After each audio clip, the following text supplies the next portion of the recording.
Bienvenidos. So it's a great pleasure and privilege to introduce Professor Anjali Arondekar, who is Professor of Feminist Studies and the founding director, Center for South Asian Studies at the University of California, Santa Cruz. Anjali's research engages the poetics and politics of sexuality, caste, and historiography with a focus on Indian Ocean studies and South Asia at large. She is the author of For the Record on Sexuality and the Colonial Archive in India, published by Duke University Press in 2009 and by Orient Black Swan in India in 2010. For the Record went on to win the Alan Bray Memorial Book Award for the best book in lesbian, gay, or queer studies in literature and cultural studies of the Modern Language Association, MLA, in 2010. She is co-editor with Geeta Patel of Area Impossible, the Geopolitics of Queer Studies, which is a special issue of GLQ, Journal of Lesbian and Gay Studies, which came out in 2016. Her second book, very recent one, which she's going to partly speak out of, is called Abundance.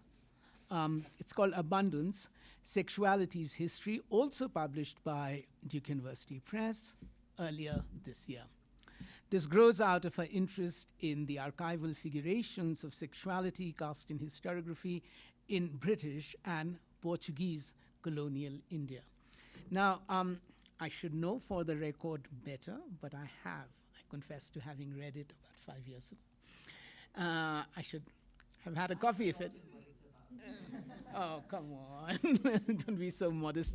And there is a kind of not exactly a continuity, but there's a kind of a coming together of For the Record, which was in the archive, and Abundance, which she's going to speak about today, in terms of the way in which she poses questions of the archive. Now, the archives which Anjali brings to the fore are not archives which are dead repositories, but they're actually live fabulations, figurations, live also in the sense that they bring historical subjects to life. And this is true in various ways, because rather, in Abundance, the abundance is contrast, actually, with the figures of loss under which histories of sexuality are written. There's a kind of a dominant mood of melancholia which exists, which is a part of the world at large. But the figure of loss, features as a part of this kind of melancholic quest for the fact that, those archives are lost, and how do we recuperate the archives? And against this, what Anjali does is she contrasts she contrasts the terms of abundance rather than loss. She contrasts abundance in terms of the way in which you might find traces of the archive, as that which may appear as absent, but a bit like a dark star. It has its sort of black hole, dark star. It has its traces. No, this is the Finnish professor. It was a difficult part for me in reading the thing was, we've got a copy of the book now. We are proud owners, Ishita and I. It was just presented. But, I was reading her beautifully written, really evocative text on 2 registers, quite literally, because it was online. So I had the main text in one file, and then I had opened the footnotes on the other, because the footnotes are actually an education in themselves. Right, it's a politics of citation. Yes, and it's a politics of citation which is not about what academe can be about, it's a politics of citation which doesn't repeat the usual, which thinks the citations and the book and the arguments, they think outside the box. It's about an abundance also in terms of writing decidedly in a manner which is not business as usual. And there are all kinds of other resonances which I have found, including the education imparted without a sense of pedagogy, without a sense of the didacticism. There's an education which she imparts in works which have been read, which we are all familiar with, but some of us are familiar with, like Cruel Optimism, I mentioned that, a work such as Gayatri Spivak's Can the Subaltern Speak? There is something there which is actually enabling in terms of what is culled beyond what we already know. So I could go on. You can see I'm enthusiastic and excited. Yes, Ishita. So, Ishita now. No. Pues bienvenidos y buenas tardes, bienvenidas a todas, todes. Y bueno, nos da muchísimo gusto solo para hacer una publicidad sobre este seminario permanente, que es un espacio de discusión. Lo hemos mantenido y el título, bueno, el tema es muy amplio, Cultura y Poder, y lo hemos mantenido por más de 20 años. Es interinstitucional y intercentro. Han participado estudiantes de licenciatura del CI hasta Partho Chatterjee, Giovanni Levi, Roger Bartra, así que, y otros amigos, colegas que están pasando por México, sacamos provecho. Normalmente pasamos un texto antes para que, bueno, tenemos un core group, pero parece que los de la UNAM ya aún están bueno, no han empezado, parece, porque no vinieron ni contestaron. Así que nos da es un gran placer, porque los suspendimos durante COVID, no quisimos ir en línea, otra cosa en línea, nos gusta hacerlo presencial para este ambiente, ¿no?, de intercambio de ideas, de opinión. Y es un gran privilegio cuando escribió Anjali diciendo ella y Lucy, también en otra ocasión va a presentar, espero, que iban a venir a México de vacaciones. Yo, bueno, de inmediato la escribí diciendo, ya te gustaría ofrecer una plática, y bueno, muy amablemente dijo que sí.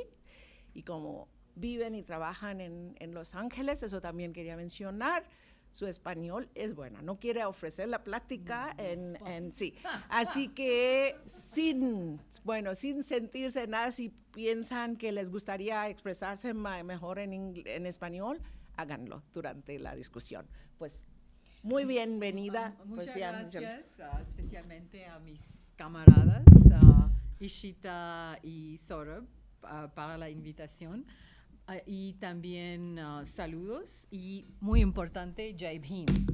Eso es un llamamiento, como un grito de guerra para mi gente. Y voy a explicar in a little while qué quiere decir. Pero voy a dar mi conferencia en inglés, claro, porque mi español no es muy bien.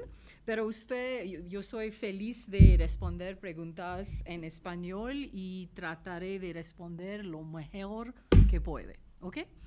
Y let's begin. Y si usted no entiende, si usted tiene preguntas, stop me, porque yo hablo muy rápido, ¿ok? I am not your data, nor am I your vote bank. I am not your project or any exotic museum object. I am not the soul waiting to be harvested, nor I am the lab where your theories are tested. I am not your field, your crowd, your history, your help, your guilt, medallions of your victory. So I draw my own picture and invent my own grammar. I make my own tools to fight my own battle, for me, my people, my world, and my Adhivasi self. Abhay Kaka. So I will use 3 words during this presentation that some of you may know. As you know, I'm going to be talking about caste. Now, caste is like casta, but not quite.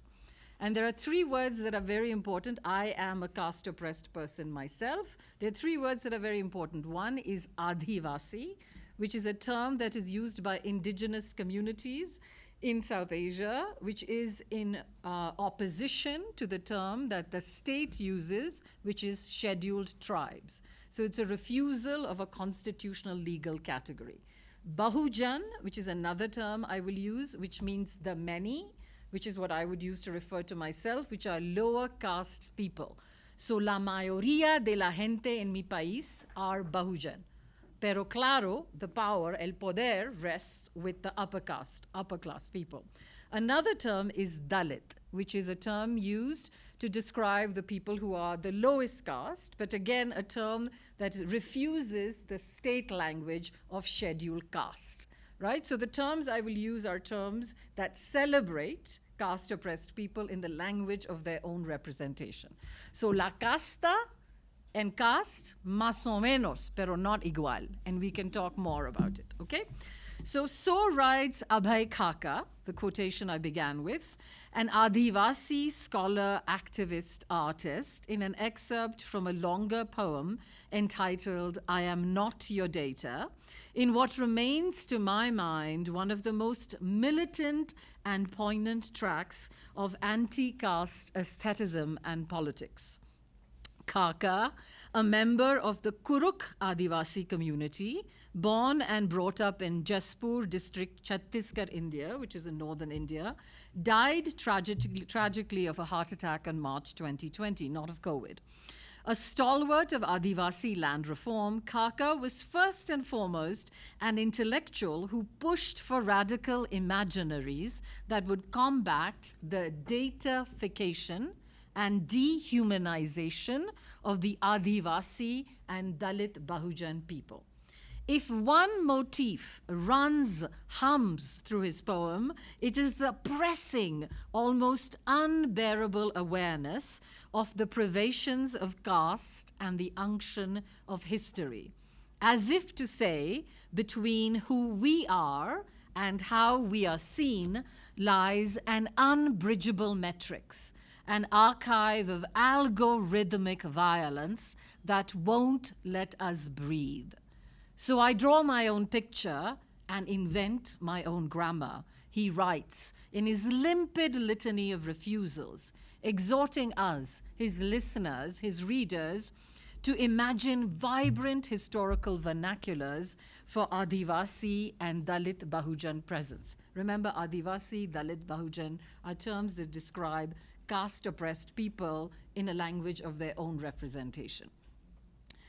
For the past decade or so, I have returned often to Khaka's trenchant exhortations to think through my own intellectual discomfort with the evidentiary regimes, with the evidence that secures pathways to histories of caste and sexuality, to think about what it means to not be data, fodder for a knowledge supply chain that sees minority histories only through lineages of loss, la perdida, erasure, and paucity.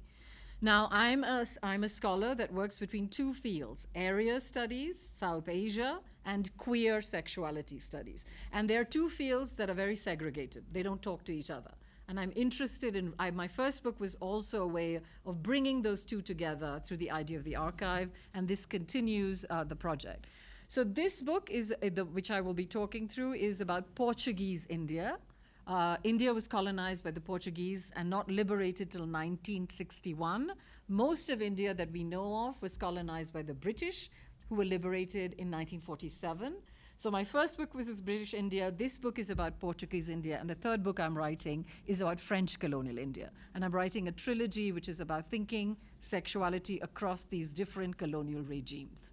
So the archives are in Portuguese, Marathi, which is my mother tongue, Konkani, and a little bit of Kannada, which is a language spoken in Western India. I will not be boring you with all of those, but I just want to give you an understanding of the expansiveness of these archives.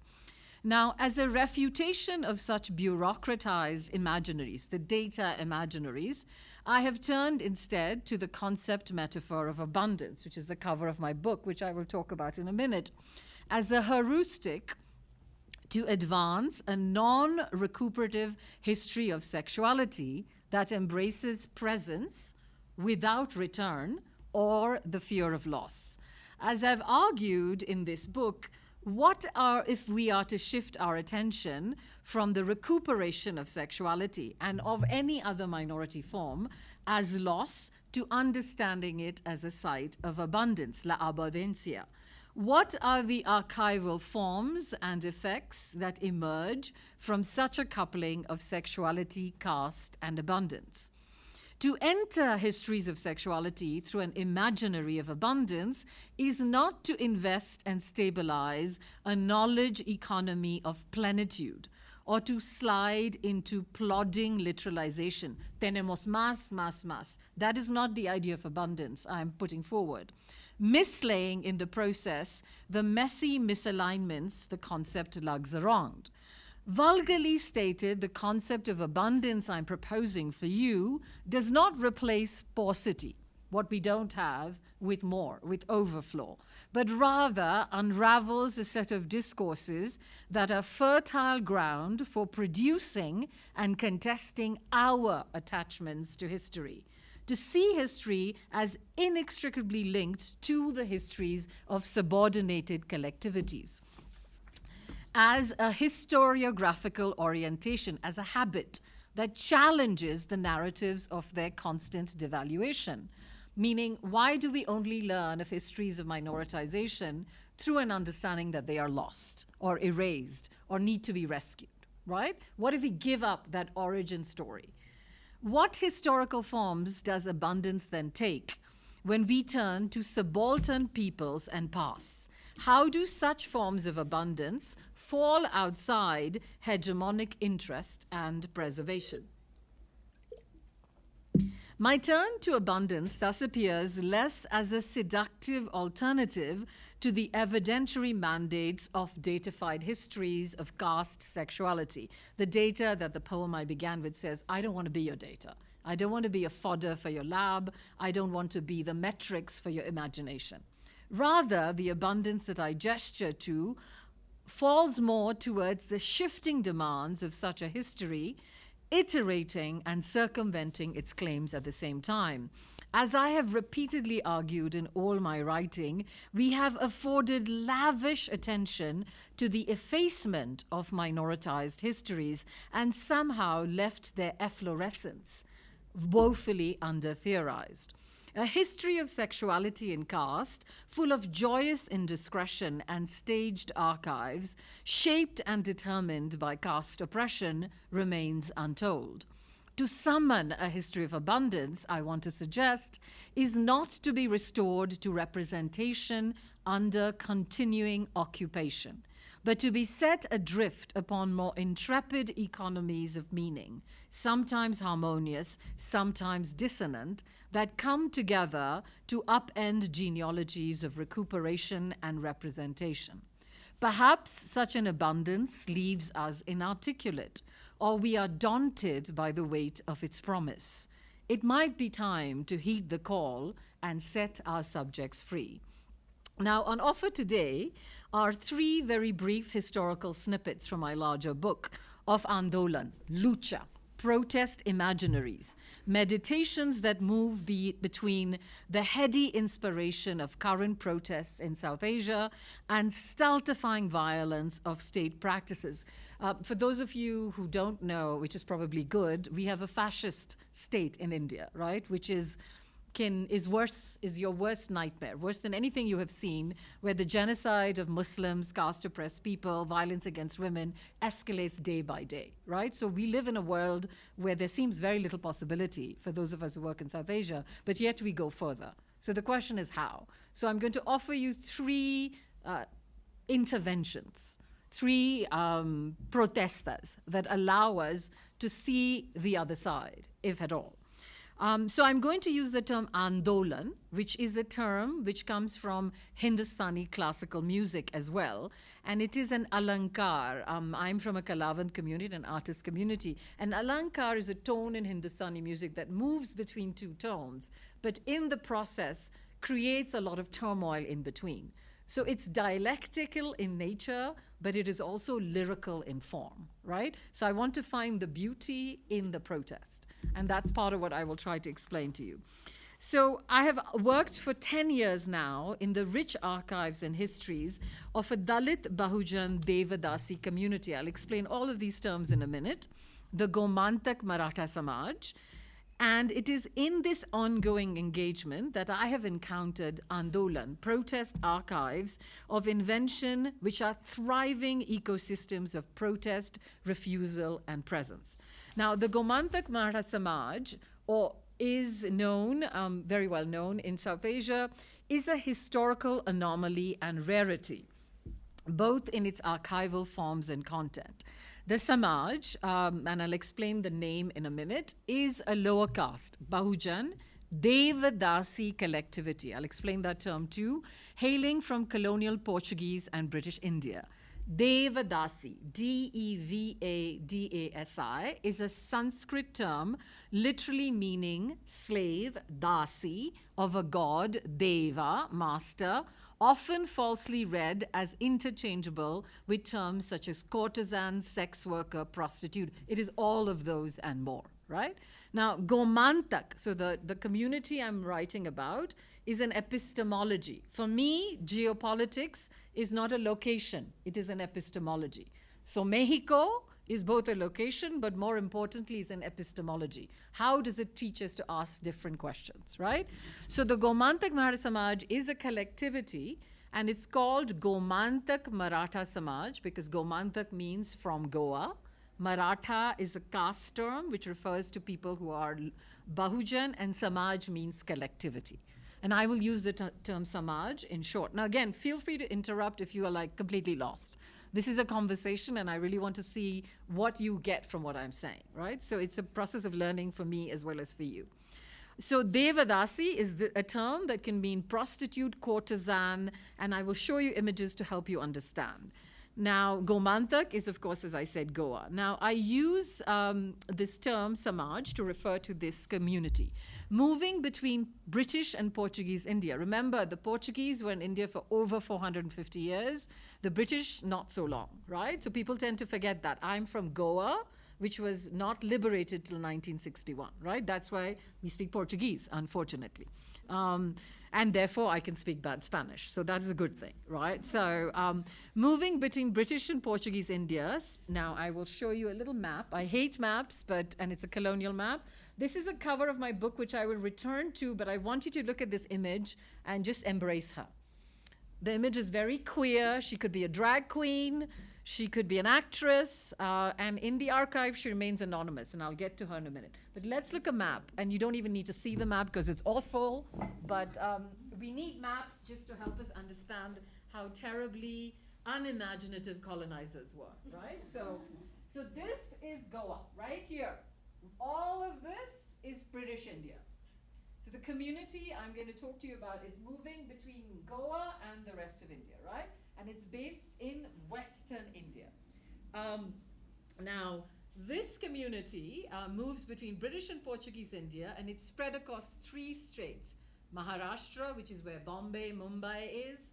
Goa, where all the white people go to do drugs, right? And Karnataka, which is in southern India, where you speak Kannada, which is another language that I speak and work in. Now, what is remarkable about this community, remember it's a community of Devadasis, right? Community of dancers, Kalavans, but who are marked by their sexuality, is that it has maintained its own continuous archive since its inception in 1927, right? So the idea that the subaltern does not archive, the subaltern does not speak, I'm a Spivakian student, we can talk about that anon, is very counter here, right? So here you have a community that continues to speak, continues to archive, since its inception in 1927, embracing, right, rather than giving up, disavowing its history of sexuality. Really counterintuitive, right? Because you want to reform, you don't want to remember. But therefore, this is a different kind of history. Now, its archives in Mumbai, or Bombay, the city I was born, Mumbai, the city I live in, and Panaji, the capital of Goa, are accessible and available to all who want to enter. Now, any of you who've worked in archives know the hardest thing is to get access. What is counterintuitive about these archives, I've been working in them for about 15 years, I've only read 40%. Is any one of you can go in there and want to ask, and they will happily show them to you with a cup of tea and not care if you destroy the materials. I will talk about this as well more. These are the interesting things. What are our attachments to how we write history? It must be inaccessible. If it's oppositional, it must be lost. Must be hard to find. If it's there, it can't be oppositional, it can't be subaltern. Right? So these archives are full of the minutiae of subaltern life, an efflorescent and heady melange of fact and fiction with archival genres. Genre is a term that translates across languages, is very important, that corrupt and stage verifiability in the form of, there are fake birth certificates, real birth certificates, property deeds and more, right? The archive is full of false and real things, and the difference is not important. A canny archival pragmatism founds these collections where the sheer abundance of the materials is less an organizing than a disorganizing force shot through by questions of pleasure, practice, agency, and aesthetics. Within these archives, we encounter evidentiary genres of invention and sustenance, thriving ecosystems of protest, profit, and refusal. I'm going to have to stand because I'm going to walk you through some of these images. Since we are such an intimate group, I think it'll be better that way. Now, this is an image from a very conventional archival genre, which is colonial.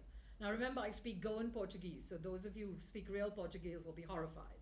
Right? So it says Ilustração Portuguesa, right? This is like a very common journal that the Portuguese published all over the empire, which has a beautiful image of a woman from this community. It's very staged. Any of you who've worked in ethnographic showcases, it's beautiful. She's looking away. She's gorgeous. She's adorned. You know, so I'm giving you an example of the official archives, and then we'll turn to these archives to get a sense of what it is that's interesting about these and how they do not give you presence. They give you epistemology.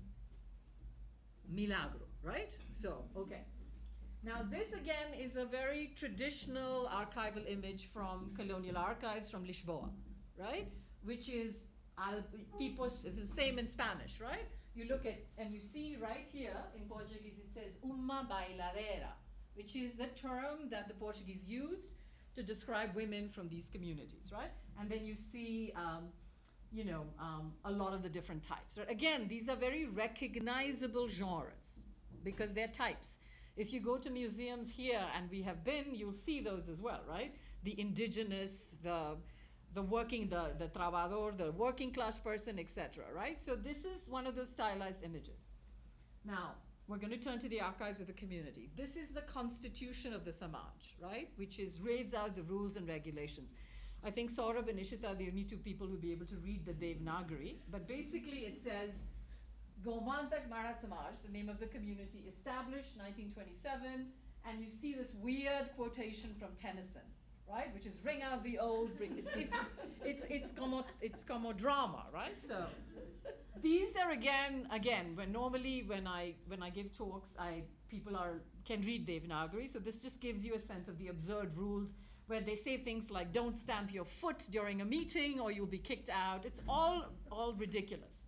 This is a certification of registration, which when it becomes a charitable society. Now, one important idea about the Samaj is the members of the Samaj in today's India are some of the most well-known singers and musicians. So if you know people like Lata Mangeshkar, who died, or Asha Bhosle, or Hindustani classical musicians, they're all from this community.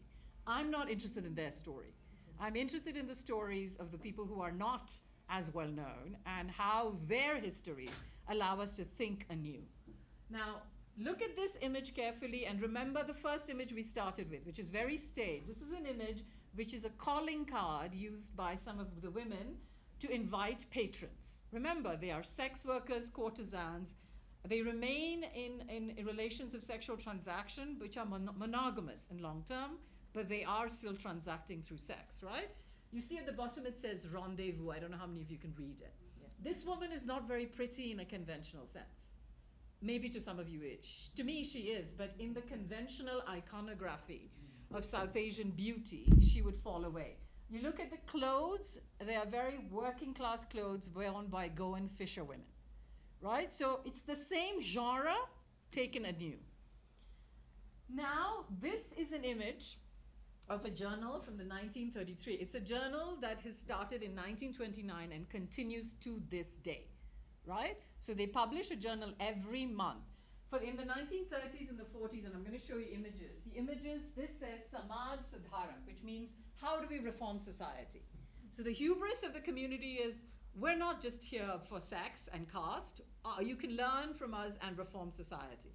Now, all of these images have a woman standing who's kicking a rock, and the rock usually symbolizes Brahmins. Brahmins are the upper caste people who are the patrons, but they're also the oppressors, right? So they're kicking the ball. And over there it says, you know, if I was in impolite company, I would say fuck tradition, but that's what they're saying, right?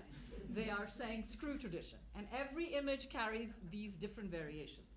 You switch to the 1940s, that's the cover of my book, right?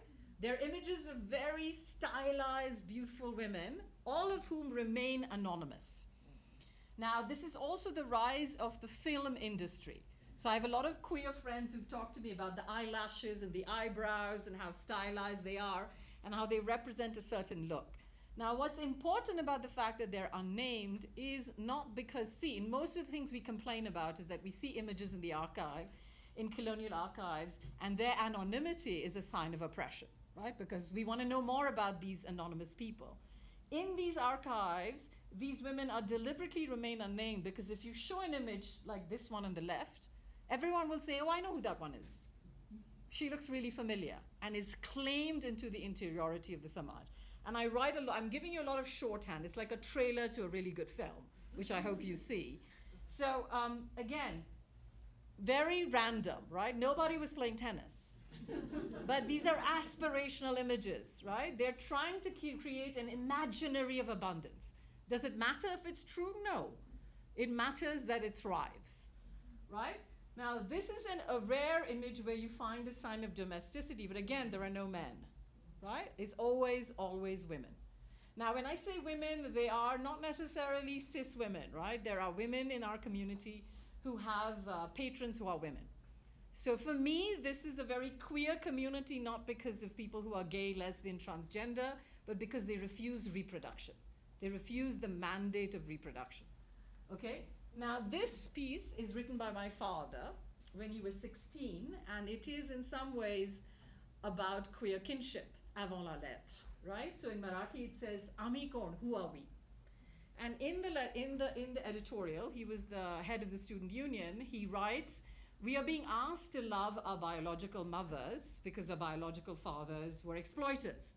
But if we truly don't believe in biology, why should we love our mothers? Shouldn't we be allowed to choose who we love? Right? Now, these are the kinds of stories you see all over the archive. This is obviously very sentimental for me because my father was very prominent in the workings of the Samaj. This is the only biography that exists. Now, very important because I asked you to think about genres.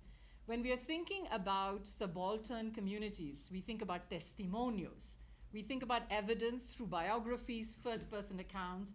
In this biography, which says, Mikon, who am I?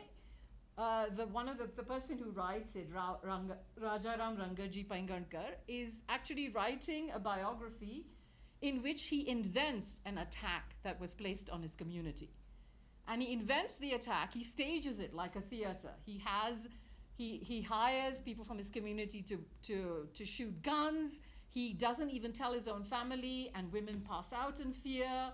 There are people running around, and then he collects that evidence and goes to the Governor General of Goa, who is Portuguese, and says, look, the Brahmins are oppressing us. Here's the evidence. Here's an attack. And because of that, our community gets a school. And it's the first case in the history of Portuguese law which is filed against Brahmins from an anti-caste. Now, but the event never happened. And in volume 2 of his book, he says, remember I told you about that attack? It never happened. But it is a collective secret. Now, if you go to the archives in Lisboa, this attack is registered as a legal event that created rights and representation. Right? So the canny pragmatism. We need archives, but we don't need archives in the ways in which we have been told. We don't want to be your data. Right? So, now this is just something I wanted to show you. If you can read Portuguese, this is a will written by one of the Calavantines. Calavantin is a word used to describe the Devadasis, and the will is about 12 pages long. And instead of it bequeathing any property, the Calavantin tells her life history. And she says, you know, I had a patron in this taluka, in this village, in this comunidad, which is a word used to describe small communities, and I have children there. So she describes history through her sexual practices, but records it in the will as the legacy that she leaves behind. And it's on the right is in Marathi, in Devanagari, on the left is in Portuguese, which was required by the state at the time for things to be legal. And this image is just an image from a reception, a celebration in 1969 of 3 young girls celebrating, which I will leave there just for us to think about before we come back to this. Would you make that full screen for me? Oh, I can do it. It's right here, right? No, where's the... Just make it full screen. If it doesn't matter, if it's not, it's fine. We're there, voila. So we want her to keep us company as we move forward. Now that you have a sense of the Samaj and a little bit of the archives, again, I'm happy to say more about any of these images, but it's very hard for you to think about it unless you see something. So now you understand the playfulness and the joy amidst the oppression and the destitution. Remember, those two things are never far apart. Now, a second important feature of this Samaj, remember, the collectivity, is their corruption of the endogamous structures of sexuality and gender that suture caste to power. Endogamy is when you marry within, right? So endogamy founds colonial and post-colonial histories of sexuality and society in South Asia, a structure of caste and conjugality that scaffolds sexuality into zones of domestic and patriarchal containment. You see that in Mexico as well, right? Lineage, all of that is about intermarrying within your collectivities. But in South Asia, caste is secured by endogamy. Now, this collectivity's practices break that scaffold of endogamy. The political and epistemological imposition of caste-based endogamy, first by colonial ethnologists and Indologists, and then by homegrown Brahmin elites, systematically places non-conjugal sexuality, meaning the sexuality that these women endure, enjoy, pursue, is non-conjugal. It's outside marriage, right? They consider that as source of civilizational disarray, meaning the prostitute, the sex worker, breaks the family form, right? But in the case of South Asia, it also breaks the caste form. Now, Dr. Babasaheb Ambedkar, this image, this llamamiento, says Jai Bhim. Bhim refers to Bhimrao Ambedkar, who is the founder of the Indian Constitution, but also the leader, for many of us, of the anti-caste movement. And he refers to this non-conjugal sexuality as the problem of the surplus woman, right? And to say that this is what Hindu society doesn't know what to do with when you have non-conjugal sexuality. To defy endogamy is to excavate the sedimented genealogies of its emergence, to speak of its reliance on caste oppression and the management of female sexuality, right? So if you refuse endogamy, you're challenging the very foundation of the Hindu family form. Any refusal of endogamy poses challenges for a Hindu form in which caste demarcates kin and conjugality determines access to property, inheritance, and livelihood. In bypassing these mandates, the history of the Samaj proffers a more radical or perhaps more chaotic caste narrative in which there is no fixed inherited origin and where caste histories are always threatening to dissolve. If endogamy preserves the reproduction of caste as an inherited form, then the Samaj's history of itinerant, something that travels, sexuality, and non-conjugal kinship makes the permanence of caste both anomalous and temporary, right? If caste is a biodetermined legacy that cannot be overthrown, these forms of kinship break that stranglehold, right? And I'll explain more about. The Samaj members, as I've mentioned, maintained non-conjugal, meaning not married, sexual and long-term relations with their upper caste Brahmin Yajaman. Yajaman is a term that means patron, who birthed children who were given Brahmin surnames, all outside the prescribed parameters of endogamy and the Hindu family form. Such caste mayhem and breakdown can be seen in the regular ease and with which these Samaj members are often asked, are you an original or a fake Brahmin? Because your surname is supposed to tell me who you are, but because I know you're from Goa and you're from the Samaj, are you real or are you fake? At various gatekeeping sites in Goa. So for example, during the course of my early archival work in Shiroda, a small village in southern Goa where my mother comes from, that hosted the Samaj's first large political gathering, I was often accompanied by an elder from the Samaj, Sumita Chandavarkar. Now, Chandavarkar, Saurabh and Ishita will know, is a surname that carries the distinctive stench of an upper caste lineage. She facilitated my engagement with local authorities. At each encounter with priests or bureaucrats, she was repeatedly asked to explain the logic of her obviously Brahmin surname, especially given our connections to a Devadasi Samaj. Remember Devadasi? Chandavarkar's exhausted and ironic response to such inquiries, uttered with mocking and measured sarcasm, was always the same. Kam amse, now amse, khara ki khota, khikon tharonar. Our work, our name. Who decides what is original or fake? Now, moving between these nominalizations of Dalit, OBC, open category, these are various terms used for caste in Maharashtra, Goa, and Karnataka. The Samaj's history speaks directly to the biopolitics of caste and sexuality as striated and pliable, less a place of certitude than a signature of persistence unverifiability. We cannot know. Where the data for who qualifies as an oppressed caste remains porous, even arbitrary. Any robust anti-caste scholarship thus requires a balancing act between those two translations of caste. One more fluid and embodied, and the other sedimented and regularized within the judicial mandates of the state. Now, I grew up, as is obvious, within the bawdy, colorful, and expansive lower caste politics of the Goa Maratha Samaj. And it is these familial genealogies that first opened me to the urgencies of caste, sexuality, and protest. My deliberations thus emanate from those archival histories and familial intimacies. They are of them, but not about them.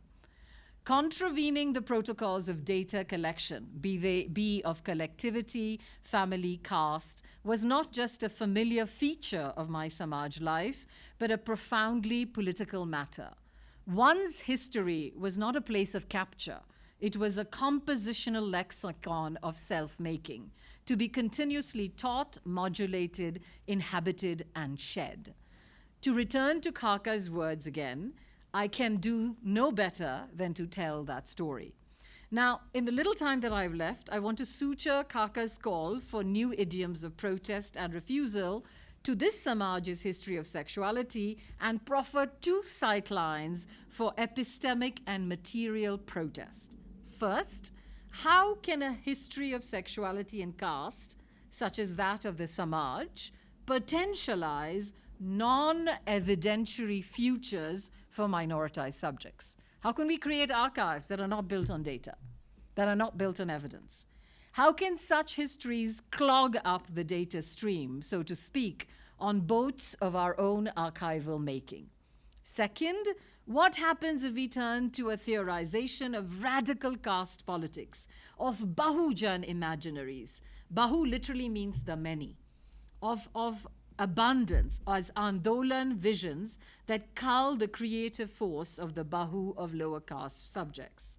Ambedkar, who is the founder that I referred to, used a term called annihilation of caste. He said India can only be free when caste is completely eradicated, which means the end of Hinduism, right? Because Hinduism is the foundation of caste difference.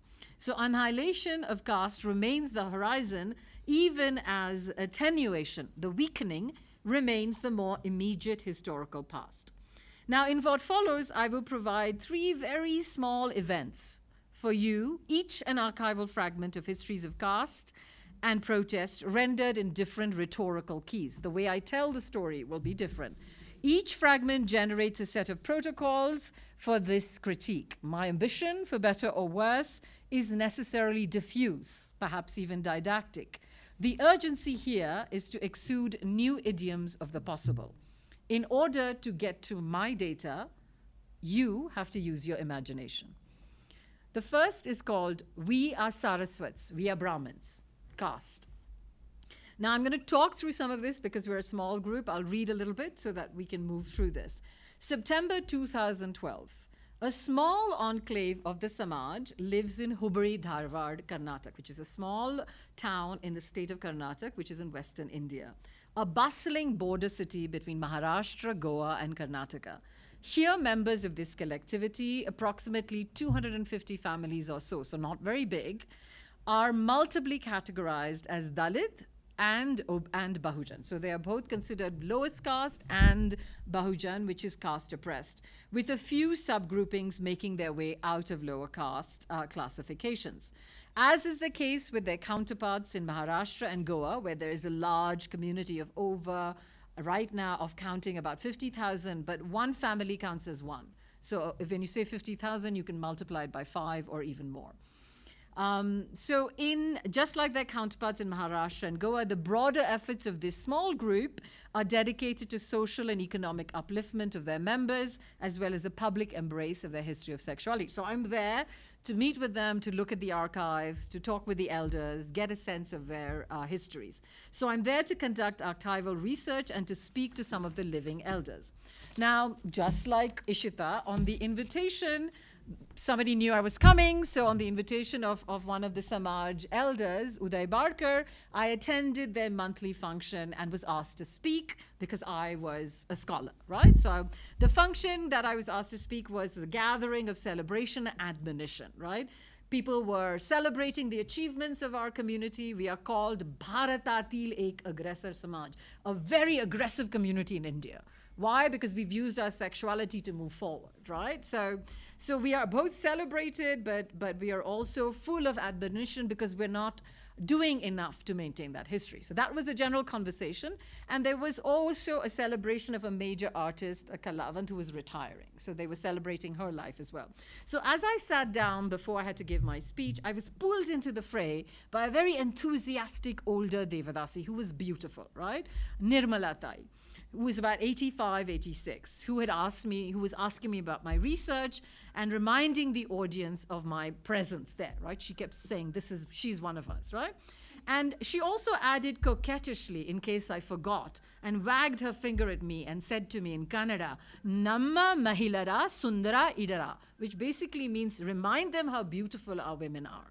It is at this point, and this is where the intrigue began, it is at this point that I noticed a very large banner posted above the stage. And the banner said, Gomantak, remember, from Goa, Saraswat Samaj. Now, Saraswat in India means Brahmin, right? If I say to you, ¿Cómo estás? And you say, where are you from? I'll say this, and then I'll say, I'm Saraswat, right? It's like I'm elite. So I'm sitting there going, okay, this is clearly an error, right? I know we like to cheat a little bit, but this seems like a very big leap of imagination, right? So I'm sitting there, as I'm about to baffled at what I conclude is surely a mistake, or at least an aspirational typo, I turn to Nirmala Tai and ask her to explain the banner.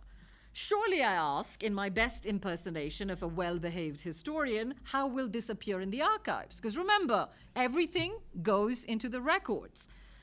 How will this look, I ask her. The banner, I firmly add, suggests that we are a Brahmin Samaj, which we're clearly not. Without batting an eyelid and with a weary nod, Nirmala Tai looks at me and says in Kannada, and the translation says, "Do you see what is next to the banner?" And I look and I see. And she says, that is the image of the goddess Saraswati. Saraswati is a goddess in the Hindu pantheon. And she says, Saraswati is the goddess of learning. In Hubri, in the Konkan region where we are devotees of Saraswati. We love learning. Therefore, we are Saraswats. Now, bemused by Nirmala Tai's casual explanation of what appears to be rather imaginative leap of self-identification, I turn to one of the trustees and ask him the same question. His explanation too echoes, albeit with some difference, much of what she has just said. He reminds me that the Hubri branch, remember the place is Hubri, of the Samaj had deliberately chosen this name, the Gomantak Saraswat Samaj, because they had believed they migrated from the mythical rivers of the bank, Saraswati. And as such, they were her subjects and owned the right to that name. When pressed on the historical details of this claim, Badkar, that's the name of the trustee, remained unfazed and stated that those details were not relevant because this is what we believe to be true. And in case I had any further doubts about their legitimacy as a collectivity, he noted with great pride that even the dominant caste community in Hubri, the Saraswat Brahmins, had no choice but to respect their nominalization. With an ironic smile, he added, they have to accept us because their numbers are shrinking, and we are here now. Now, he reminded me that such acceptance did not alleviate caste discrimination or segregation, and he did not want, as he said, to be Brahmin. He wanted to murky the data stream. Because when you go to the archives, you see Gomantak Saraswat Samaj, population so-and-so. 100 years from now, someone is going to think, well, they're not going to know this is a caste-oppressed Samaj. So what is that information going to do to the idea of caste, right? So there's, again, the return to the canny pragmatism. Now, there's clearly much more to say about this. And regardless of how the Samaj narrates its nominalization, its archival presence in the official archives will now always gesture to one Konkan Saraswat Samaj, Gomantak Saraswat Samaj, legible for most data-driven research as a Brahmin community. And there is a registration number as well, which I talk about, where they have to describe who they are and keep their name, right? So it remains like that fake attack, which remains in the archives in Lisboa as an attack that gave rights and representations. This attack, this society, will remain in the archives as somehow balanced between evidence and kala, the art of the archive, right? Becoming magically liberated from the more burdensome data machine. The data has changed. Who's a Brahmin now? Okay, I know I'm running out of time, so I'll skip one and I'll end with a small piece which is about my mother. And the piece that I won't read from is about the protests that happened in India after this very repressive law was passed. But I'm happy to talk about it. But that's less connected to the Samaj, so I will talk about it later. So the last piece I'll read is called I Remember You. I remember you, my mother always tenderly says to my partner Lucy, as she glimpses her across oceans, virtual and real, every week. This was written during the pandemic. I finished my book during COVID. My mother, a resolute Goan Kalavantin, she was a Devadasi who never took to living in Bombay, is 85. She passed away recently. Her memory faded and folded into crevices of stories told and untold. Her world, a map of the everyday life of sexuality, kala, and caste, charts the realism of autofiction, where the past is always somewhere close at hand. In the pixelated landscape of my video screen, Ai's words linger, a translated rendition of how she manifests absence. To Lucy. I remember you is her English condensation of our shared Marathi phrase, Mala tujhi aathwan yete, which makes Artwan, memory, an act of personal conjuring, a poignant tethering of past and present. I remember you too, Auntie, Lucy always responds, sealing a treasured ritual of long-distance love that sutures affect to a history of memory. To remember is not to grasp a lost form or surrender to the nostalgia of a less violent past, if there ever was one, but more an aspiration of belonging. to fashion a world like the Samaj did, or at least a version of a world that brings joy, andolan, succor, and the possibility of a reunion. I thought often of Ai's phrase during the 2 most brutal years of the pandemic, when I traveled several times to Mumbai to see her, without her beloved Lucy, whose US passport made it impossible for her to enter a virus-stricken India. I thought of what it means to remember a history lost and or unseen in a country besieged by memory disputes where little separates the factional from the functional. Even as India buckles under the weight of rampant authoritarianism, communalism, casteism, and a general disregard for human life, I remember you. I remember the promises of liberation, the mandate to agitate, organize, and educate. These are the words that Baba Sahib Ambedkar taught us. I remember the farmers' protests that happened during the pandemic, the words of Nodeep Kaur, who is a Sikh activist who fought hard, the joyous rhythms of Shaheen Bagh, a space that was taken over in Delhi by older Muslim women, and the refusals of Bhima Koregaon, who are a caste-oppressed group that were incarcerated by the fascist government. Today, as heartbreak still stretches across India, where more fires are lit to cremate than to create, there are more memories to be made. From the searing faces of my Dalit Bahujan kin, who tend to the dead in the crematoriums of Hindutva making. Remember, lower caste people are the ones who do scavenging, clean toilets, and tend to the dead, right? From the searing faces of my Dalit Bahujan kin, who tended the dead in the crematoriums of Hindutva making, to the oxygen langar that provides breath to the as yet living, we remember. A cremator in Delhi, at the center of India's COVID hell, the newspaper guideline reads, weeps. He is, after all, the only witness, the only record of the living dead, because no one is allowed except the people who are cremating. Ashu Rao is his name, is always a Dalit, yet now the bearer of last rites, of data unprocessed, of bodies unspoken. The last rites are always performed by Brahmins, but there are no Brahmins. Quote, almost everyone asks about my caste, he says, because everyone wants a Brahmin to do the rituals and not the Dalits, but they aren't available. We are. Drenched in sweat, bearing wood, he takes one remaining piece of cloth, covering his face and head, and whispers laughingly, quote, this cloth absorbs my sweat, and when I hang it on my shoulder, people think I'm a Brahmin, end quote. I am a Dalit. I am the record of your loss. I am not your data. I am abundant. Thank you.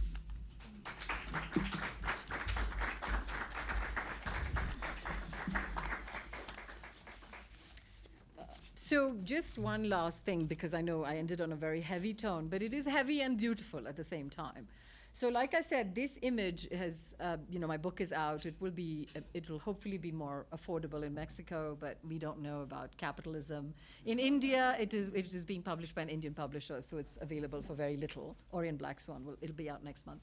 Now, this image is very important because this person looks like a very famous actress from the 1940s, Sardar Akhtar, but she's not her. But it is clearly a desire to be like her. But it is also, several people have asked me if she's my mother. My mother also looked a little bit like her. My mother's very beautiful, and clearly I did not inherit that from her. But also it's very coquettish, and it's also side-eye. It's basically a fuck you image, right? It's looking at you and looking aside. So, but it's also an invitation, right? So I picked this image, and on the top, so if you look at the actual journals that are in the Samaj, they look like this except the title of my book and my name. So on top it says Samaj Sudharak, which is the name of the journal. It gives the date, it's the issue. So we took the image from a cover of one of the journals and just added my name. So it has a feeling of as if you're reading from within the archives. So if you look at this image and say, you know what, she kind of looks familiar, that's the point, right? That's the place of protest and a refusal of a representational politics that wants you to recuperate, to find and belong. Right? This is a recuperation that's not interested in belonging. It's interested in letting it go. So I just want you to think about that and look at the beautiful image in all its facets. So like I said, any question in Spanish, French, Portuguese, English, Hindi, Marathi, I can answer all of those. My Arabic is working, so I can do that as well. And no question is a bad question. Remember, you know, you can see the excitement in my voice. Every time I talk about these materials, I feel enlivened. So I hope even if you understood nothing, my enthusiasm was contaminating. And allowed you to feel some of the joy that I feel when I write about these things. So any questions, any comments, please? Oh. Oh, okay. Or yes, por favor. Sorry.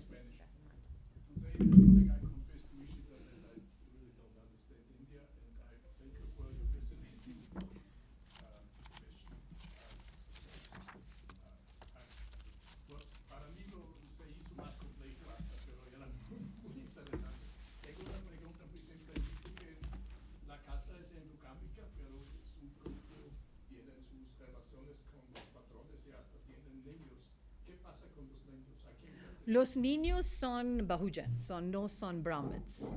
Porque according to the Indian constitution, the father has to, como dice, has to accept the child. They have to be married in order for you to have the caste name. Entonces, los niños can have a Brahmin nombre, pero the caste will always be lower caste. Because in the birth certificates, when they write the name of the father, they leave it blank.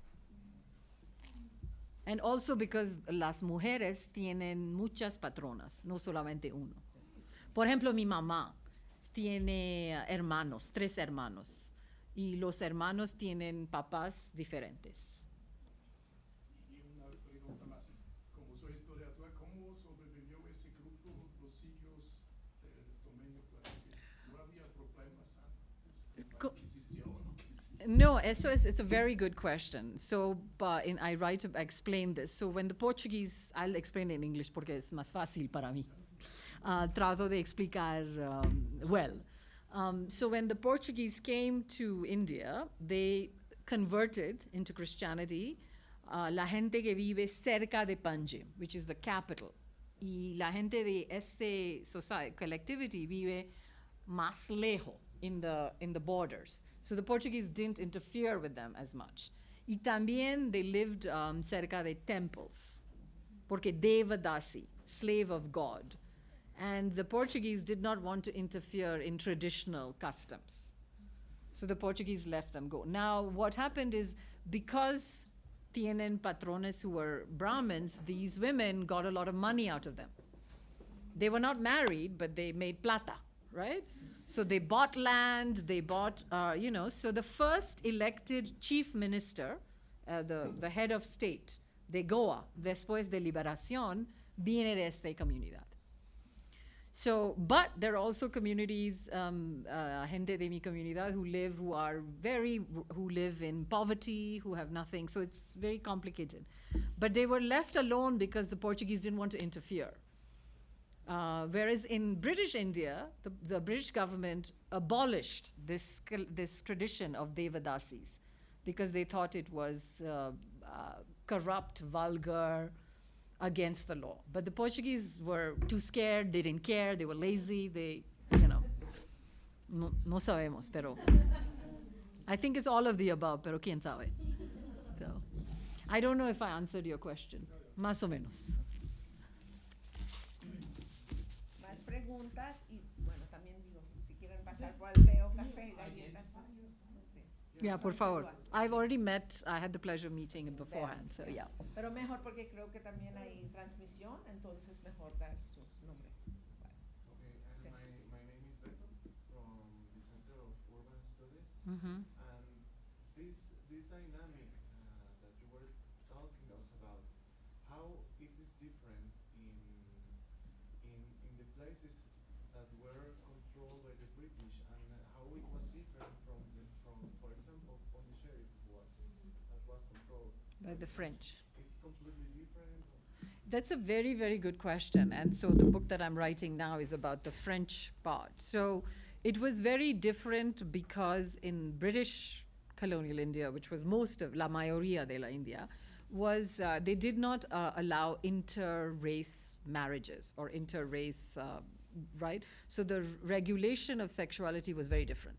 In Portuguese India, till Salazar was this horrible fascist ruler who came in after what is called the Portuguese Renaissance in the 1930s. Till the 1930s, the Portuguese were very relaxed about all of these rules, right? So prostitution was not banned, these traditions were not banned, they were like, we let you do what you want, right? So there were not as many rules, etc. In Pondicherry, it's a little bit more complicated because the British came after the French as well, right? So the French were there, but they have more impact culturally, not in terms of the laws. So if you go to places like Pondicherry or places, other parts of India that were colonized by the French, Goa, there's a small part as well, they were not as interested in regulating sexuality. But the British were obsessed with it, right? For example, in my first book, I write about it. In the 19th century, in 1890, if you looked up masturbation, there was 430 words in English for masturbation, right? But the Victorians, right, were supposed to be not interested in sexuality, but they were obsessed with it. You've read Michel Foucault, you've read, But the Portuguese were a little bit different, right? Because they arrived 450 years ago, right? So the way they settled was very different, and they both converted and were not interested. So I think that's why this collectivity lived primarily in Goa, and then after India was liberated, closer to liberation, they started to migrate to because there were more opportunities, financial opportunities, etc. So yes, the ruling and the organization was very different in the three empires, right? And you see that in the Spanish, from the Philippines to Mexico. Very different, same colonial rulers, but very different relationships, right? So you want to think about why is that? What is that about? So. And these rules, sorry, I'll just come Please. in. These regulations about, the Spaniards cohabiting with Indian women, but not vice versa. Like marriages were almost the same in Mexico as in British Exactly. India. You remember the textile return as to, how two empires separated by centuries had the same kind of obsession of maintaining the purity of the race in a sense. So to add to your really good question, so when they moved to Bombay, right, which is British India, and in the 1920s, 30s, so before liberation, 1947, India is liberated, the British also did not know what to do with them. So I have a chapter in my book which is about these evil ladies, right, where these Brahmins, so my great-grandmother was one of those evil ladies. They arrived and took over a certain part of Bombay, and the Brahmins who wanted the land because they were living in rented apartments, they tried to get rid of them. And they complained to the commissioner of police and said, these women are prostitutes, they need to be evicted. And the commissioner writes back and says, archives are always full of humor, right? And he says, well, I've seen you guys at their houses. That's one point. But the other point is they're not prostitutes. Why? Because they only have one patron at a time. So we can't call them so you see, it becomes because these women have arrived from Goa, and they are not open for business all the time, right? So that's why this is important for us to understand. It doesn't fulfill our fantasy of opposition. Right? Another very important detail, which I skipped because of lack of time, is this collectivity is not interested in helping other collectivities. Right? Now remember, we have a script for opposition. If you are minoritized, if you are oppressed, you want to be la lucha continua con todo. ¿Sí? Pero por ellos, nada. Then only interested in themselves. And nobody wants to tell that story because that corrupts our expectation of solidarity. Right? Because we want los indígenas de México, los indígenas de la India, todo unidos. Pero aquí there's no solidarity, right? That's another reason why nobody wants to write about these kinds of collectivities. And I'm interested because that's where we learn, where it's messy, where you don't, I mean, in the US, we have Clarence Thomas, a black Supreme Court justice, who is the most white racist supremacist you can find. Right? So clearly the color of your skin doesn't give you anything. So. I have another question. You talk about this group that had patrons, patrons Mm-hmm. But what about the wives of the people who hire them? How was the relationship? I know that in that sense it is a patriarchal society, but wasn't seen as like breaking the marriage. 100%, 100%. In fact, in a lot of newspapers that are published at the time, there are a lot of editorials written by middle-class wives. But what is interesting about those editorials is they say that these women are corrupting our family, but they never say they're corrupting our family by having sex with our husbands. They say they're corrupting our family through their kala, through their art, because these women are also musicians and singers. So they say they're taking our middle-class art away from us and making it vulgar, because they can't talk about sex, right? Now, another very important thing is that marriage, for the longest time, is not advocated in this community's idea of reform, right? Ordinarily, what is the story? You are oppressed, you are sex workers, then you want to give it up, and you want to get married, you want to become middle-class, bourgeois. For a long time, there are debates here where there are editorials where the women who are writing say, why should we get married? The people who come to see us are married.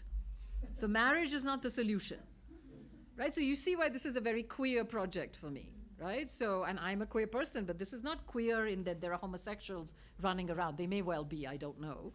But it is a different kind of, right? So the wives are there, but the wives are writing in a way because they want to keep the Hindu family form, right? And the women are saying, we don't want to get married because we will become those wives. Right? And of course, eventually they do, their marriage starts to become ordinary. But my mother and father are from the community. They are not, so they don't marry outside because it's not possible for a long time. Now, of course, it is, but at that time it wasn't. Más preguntas. Ah, mira, qué bueno. Sí, me chico y luego. It seems that this community dominated by women. What role the male role in that community? This is one question. And second, I put similar to you. Another one is that I think this particular group is remember me. I have a kind of group in, for example, gypsies or Roma. Or in Japan, not the later centuries when there were the settled quotas, but from 10th to 18th century, there were women who traveled around, and they constitute a definite category of people, which they are basically artists, so dancers, singers, or storytellers, but at the same time with a sexual, well, they took many patterns from place to place or time to time. And so these people, women, usually are very close to the very powerful, say, so the prime minister or the generals or so, and could be also recorded in history as a personalities, no? So how you situate this group in comparison with that kind of? I think that's a really wonderful question, because my hope is in doing this work is to get precisely the kind of question you asked, is that this is not unusual to India, but is in fact more common than we know, right? So the very idea of abundance that I began with, people often ask me, oh, you're using that term because this community had a lot of materials, right? I'm going to get to your question, but I'll say something which will help you understand the role. So when I started doing archival work, and it's in my introduction, I would go into the archives, and the books were very old, right? Because they're from the 19th century, and I would open them, and el papel, it would break. And I was this is where I'm a very conventional historian. I went back home and I came back with Ziploc bags, bolsitas, right? I was like, I got to put them here and save them. And I remember the woman who was running the archive said to me, why do you want to save them? We have so much. And I thought, que raro, right? Like, what does it mean to not care about saving, but to care about having a history, right? It's not a contradiction. So when you ask me what is their place, right? On the one hand, they are very well known, right? If you go to India and you ask anybody, oh, do you know anyone from this Kalavan Samaj? They'll say, yeah, they'll mention all these famous singers. I didn't mention any of them because that's the history that everybody knows. But they don't know the history of sexuality. But this history is not hidden. The history is there. We have there's an entire area in Bombay now that is named after Kishori Amonkar, who is a member of our community. So that's what I'm interested in, right? So they're not disappeared from history. They are present in history, but the relationship to sexuality is erased by hegemonic history, by national history, by regional history, right? So even the person who was the first prime minister of Goa, who's from this community, there was a book that came out about his life, and I was asked to speak on some big panel by the ministry, etc. And his family came to me and said, Anjali, please don't talk about what you talk about. And I sat there thinking, but you invited me. And I was like, but everybody knows, right? Because his claim to fame was that he came from this society. But you see, so that's the contradiction. So they're both visible and invisible at the same time. And I'm interested in that, right? So I'm not interested in making and saying, okay, now we have this history and that's what we hold on. This history is all made up too. I'm making it up as I go along, and now I am part of the archive. So when I started writing this, I wrote a letter, which was published in the journal that's still published, which says, can I have your permission to work on this? Nobody wrote back to me. Nobody cares. I asked for the archives to be digitalized because that's what we're used to doing, right? When you have old materials, you want them to be digitalized. The board of trustees said, sure, if you're really excited, do it, but we're not interested. But again, this is complicated because I want my students, I teach at a public university like El Colegio. My students don't have a lot of resources, so maybe they can go to India and look at the materials. I want them to be online. But part of the mandate of this collectivity is that you want to come hang out with the materials, because the materials are not going to tell you who we are. They're going to tell you how to think about how you are in history. So that's the challenge I hope this book can place to historians who want to find things, right? Yeah. Danos tu nombre, por favor. Oh, the role of men. So in Hindustani music, whenever you see a woman, a lot of the major classical singers are women, you see a man playing a tabla, I play the tabla, or the mridanga. They are backup. So the role of men has always been that. So my mother, it's mostly matriarchal. So women owned property, etc. So yeah, I mean, that has changed a little bit now, but for the most part, it still remains the same. Tu nombre primero. Mucho gusto. Yeah, can you give more examples of the created or fake data that you encountered and like the impacts it had on the community? So that's again wonderful question. So at least something came across. I'm glad. So one of the things, like when I talked about that biography, which was built on an event that happened, and I was, when I grew up in this community, I went to all of the functions, etc. But I'd never read the biography, right? I'd heard about it, but never read it. And when I read it and heard about this fake attack in the second volume, I remember my father was still alive at the time. My father was a major intellectual and poet. And I remember asking my father, I said, did you know that this was fake? And he said, yeah, we all knew. But we pulled a fast one on the Portuguese, so we loved it, right? So then I would look at these different journals, right? Remember, if you produce a journal every month since 1929, that's a lot of reading. In addition to the minutes, addition to programs, letters, all of this. I would find, like you say, cut and paste, no aura. You would find, I was like, didn't I just read that? But they would just wanted to fill the pages because they wanted to say, look, we published an issue every month. Because why? In order to be an archive, it's a genre, it's stylization, right? How do you know you went to a horror film? Because when somebody turns their head, they're going to get killed, right? So an archive also has stylizations, right? So they know that we have to publish this journal, but we don't have enough to say. So we'll just cut and paste because we don't really care if it's right or it's true or false. So there's many, but there are also some excruciating stories of people's oppression, right? Of people forced to go to Brahmins, like my father had to eat in the plate the dog ate in when he went to his friend's house. So let me be clear, there is oppression. This is not about saying there is no oppression, right? There is oppression everywhere. But I am saying, what would it mean to imagine a different kind of world, right? Where the oppression is not gone, but you can imagine yourself in a different way. So I think all of these there are many, many examples. And that's why I gave you the example of this cover. We don't know who this person is, but they obviously knew who she is, right? But I tried very hard to find out.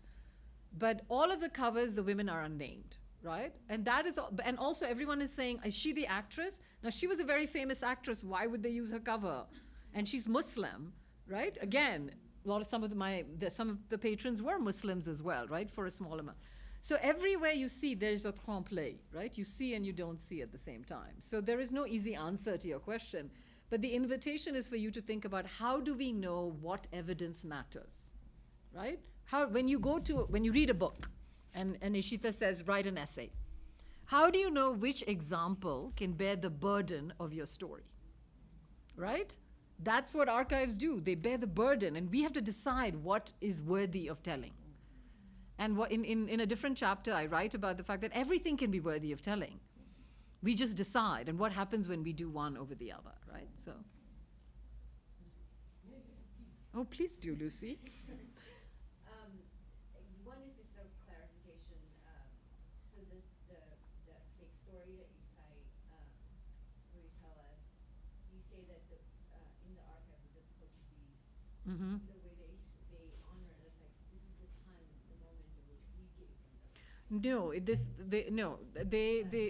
They register it as an attack that happened against the Devadasi community by the Brahmins, which gave them the right to file a case against the Brahmins. But they don't go back to correct it. No, it has never been corrected. Yes.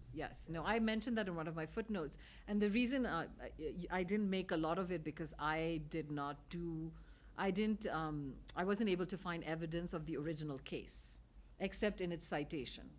Right, so in my footnote, I mentioned that I went to the archives in legal archives everywhere, but I couldn't find the original case. But I found a mention of the case in his book and in the archives in Lisboa. So that again remains a mystery. I don't know if it was actually filed or, yes.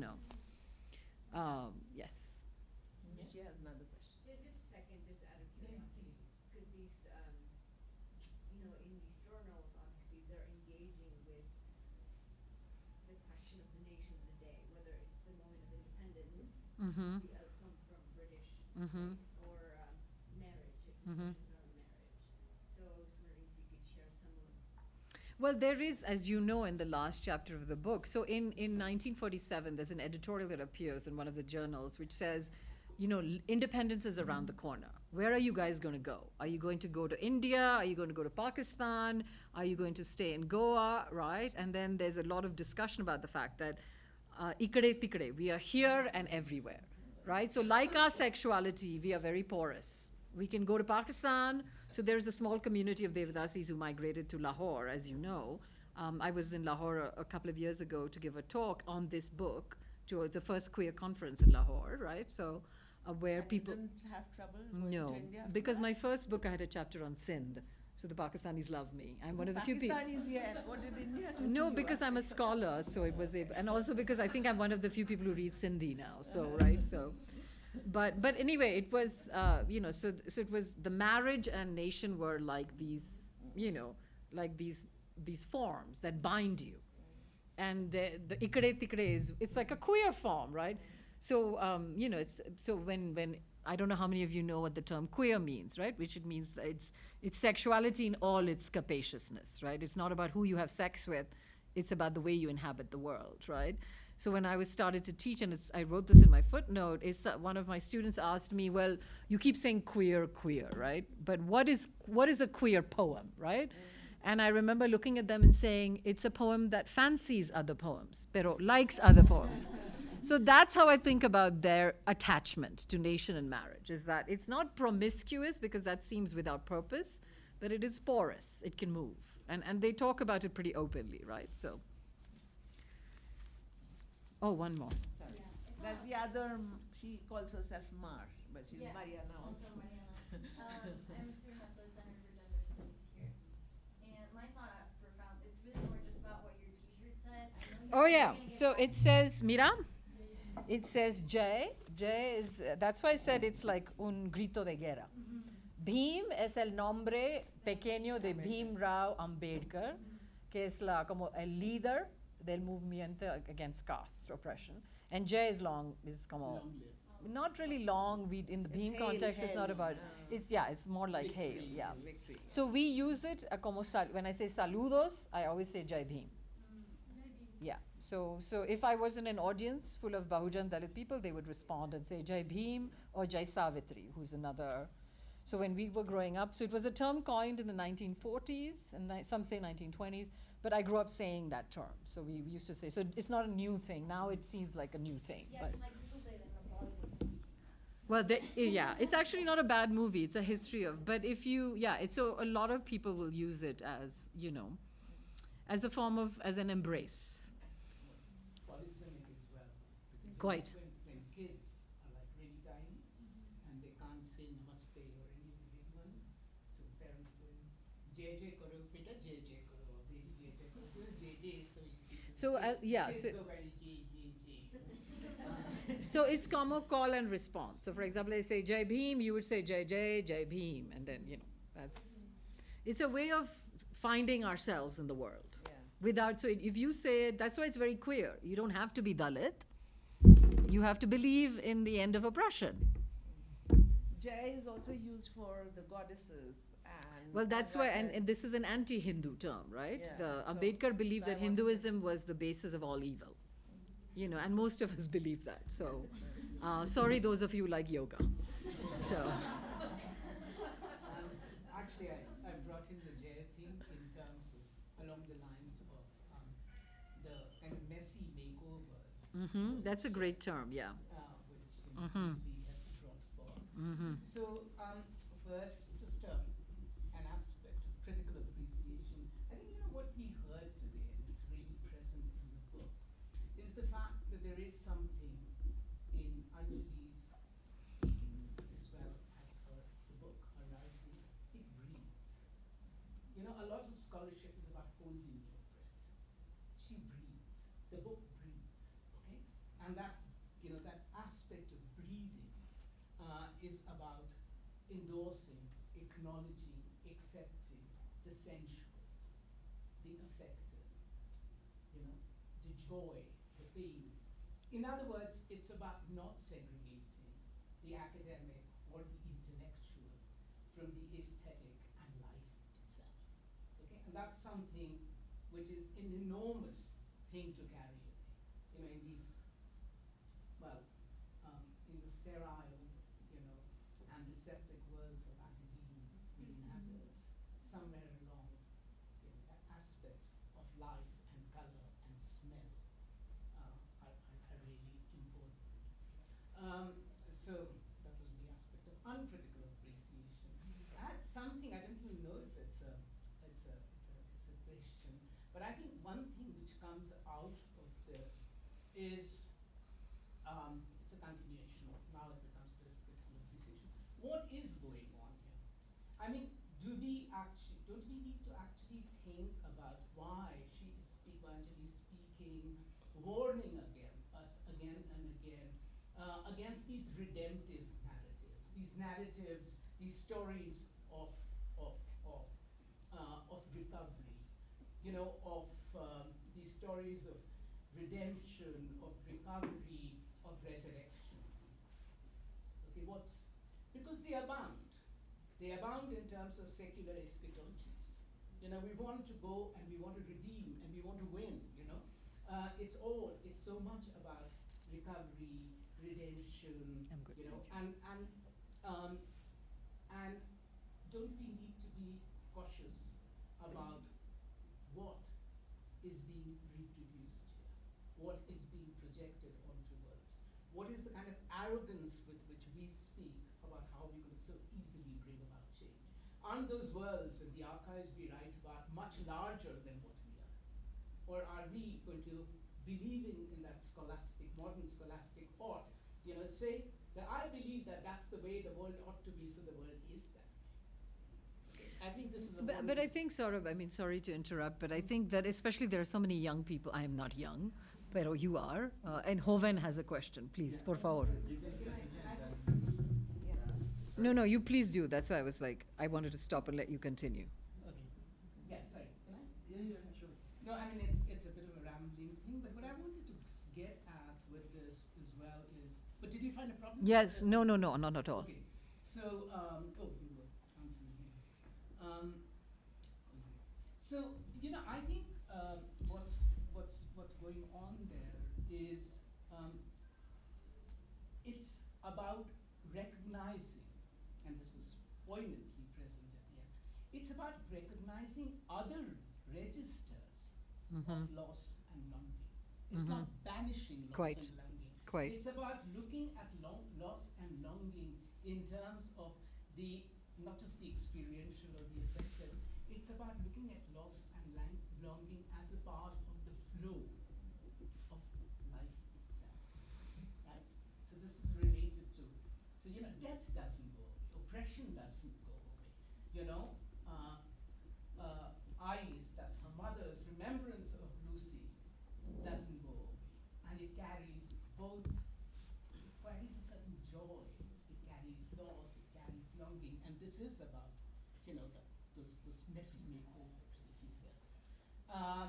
And so I was wondering if I'm at least partly understood. No, what absolutely, you're yeah, saying. absolutely. And this gets me, and please bear with me, but how I understood, going back to someone who's trained as a historian but who messes with history and with the archives, what I read, or how I understood, well, both read and understood what Anjali was saying. I think to begin with, it sounds like a truism, but Anjali's emphasis put a question mark on archives as stable, certified, warranted, and guaranteed resources of authority, knowledge, history, past, present. What she's doing actually in this querying of the certainty of the archive, this points towards other possibilities. And the certainty of the archive is what is at stake over here is a questioning of the guarantees that turn archival research into a disciplinary fetish for the historian. Quite. Much as fieldwork becomes a totemic ritual for the other. Quite. Right, so I'm not. I work between two, but I'm disliked by both. So I think what her work does is underscores the requirements of reconfiguring archives as contradictory and contended, disciplinary and open-ended, anxious and emergent undertakings of power and meaning, command and erasure, of inscription and rewrite. Quite. Right? Now, this means this has wider implications in terms of critical theory, and for a moment I'll bring in those icons, those demigods of critical theory, both Derrida and Foucault. So what I think her work is doing is she's accessing but also exceeding these abstract structures of argument concerning, for example, the archive as commencement and commandment, private psyche and public access, memory and forgetting, past and future. My paraphrasing of Derrida. It's also about it's about drawing upon and yet going beyond the archive as, quote, the first law of what can be said, the system which governs the appearance of statements as unique events, Foucault.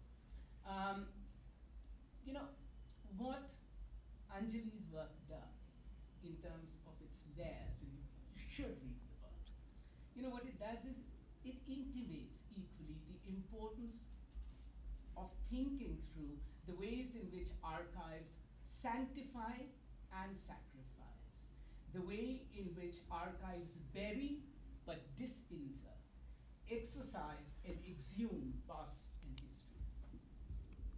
Now, at stake here are bids of seeing with the archive, at once cautiously along, at once cautiously against, yet along the archival grain. She uses Anstola.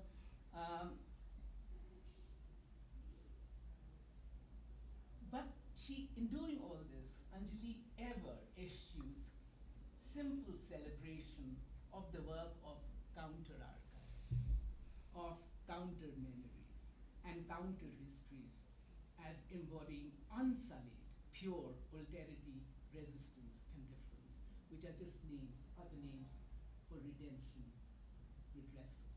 Right? They're never that simple. You can tell that those stories till kingdom come, but I've become tired and jaded of the stories now. Thank you, Saurabh, for that very generous reading, which I think is more lyrical than what I wrote. But I do want. This is not being humble brag, but I do think that I'm not the only one doing this, right? I think what was great fun about writing this book is that, Dalit studies, Indigenous studies scholars, particularly in the United States and Canada, have been writing. They're saying, look, we're tired of show and tell. We're tired of proving who we are. We're tired of. So in some ways, it's not sujet du jour. It's the mood of the day, but I think it's a critical orientation that a lot of scholars are actually, in anthropology and in. So I think that yes, I am certainly amplifying that in a different direction. But what I find very energizing is to see this reflected across, right? Absolutely. So I mean, yeah. If I'll just add, I mean, this is you speak about the generosity which we need to have in scholarship, and this was just an instance of trying to link up. Yeah, your work yeah. with, I realize, of course, that it's about Joanne Barker. It is about More it's Audra about Simpson. Stephen Yeah, Best, yeah. It's about Yeah. it's about cruel optimism. It is about many. Yeah. It's about Audra Simpson. It's about Jennifer Morgan. Yeah, sure. So, But the math. I mean, Yeah. I'm aware of that, but I'm not sort of saying that she's the only campeon. No. But I want. What I'm saying is that there is this work Yes. which is going on. But also in South Asia as well, right? I think that's where you see it in a lot of Dalit studies. You see it in sexuality studies. So I think the good news for us here is that I think people have become fatigued of this, that kind of unsullied model, which was a fantasy to begin with. But I think now, the messiness of politics, the messiness of life, the messiness of survival, makes it very clear that we need to find other intellectual orientations to how we do our work. So. I have no questions. No, but I I'd mean, be asked Jamil. personally, yes. Jamil, yes, and yes. then. And I want to hear Sarah. them, but more, Yeah. yes. Yeah. And then I'll Por favor. finish up. I do My also. name is Jamil, and I really thank you for your talk. I think your topic is very interesting, and I just say your work tells a lot about you. It's a very personal work, and I think that's very beautiful. And well, I have two questions. The first question is, you're telling you're considering these women as queer. Mm-hmm.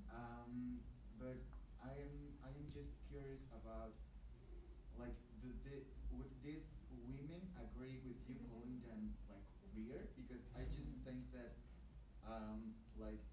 here in the West, we're sometimes very familiar to these terms, but how when you presented the book, I don't know if you have. Mm-hmm. I have, that, yes. Or how did these girls relate to your work?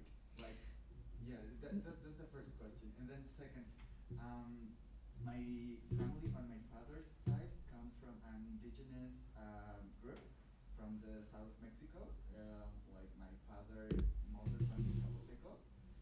So I work a lot with that as well. And there's a very specific identity in this Mm-hmm. group. Mm-hmm. Well, they're called munches. Mhm. Probably some Mexican people have heard about that already. But it's just very, it's just wonderful that we have this queer identities in these Mhm. groups. Because Mhm. we have really no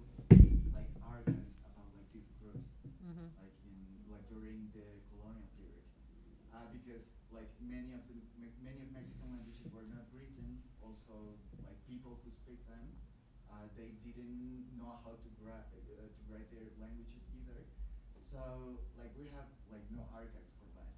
So I would like you to recommend me or to tell me how could I work well like with this identity,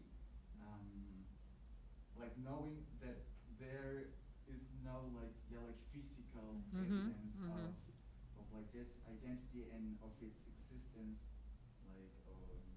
like during like a long period of time. Those are both wonderful questions. So the first question is, I don't use the word queer in my book very much. I say sexuality. In fact, my editor at Duke was like, why can't you say queer? And I was like, because I'm not working on queer, qua queer. But the reason I use queer is I use it as an epistemological form, not an identity form, right? So I think, my mother was alive when I finished the book, and my mother passed away and had dementia towards the end, but when she was present, and I have a little piece about her at the end, she understood what I was doing and agreed with it, right?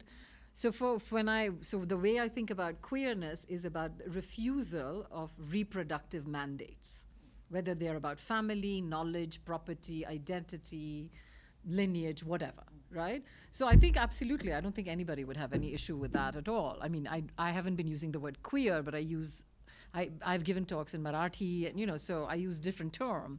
But I'm using queer as a shorthand because people understand that to be about certain non-reproductive forms. So what my father said at 16 is about queer kinship. He wasn't saying queer kinship. So it's not an anachronistic usage, right, which is the question you're asking. An anachronism is if I'm recuperating something and putting it in a category. I'm saying, no, this intellectual form is itself queer, right? And I'm thinking queer not as an identity form, but more as an epistemological form. So that's the first thing, without refusing identity, right? Remember, this is not to say, I'm not saying one should not have claims to identity, which goes to your second question, right? Which is to say, and this is, of course, not unusual. There are many, many collectivities, right, both indigenous, Dalit, etc., that don't have paper archives, etc. And I think that's why this collectivity was so ambitious and made up stuff, because they were like, it has to be on paper. Sin papel, no hay vida, right? So the question about how do you write that history, I think there are lots of examples of people who have talked about these questions more than I have. And Saurabh mentioned one of them is Audra Simpson, who writes about, and her book is called Mohawk Interruptus.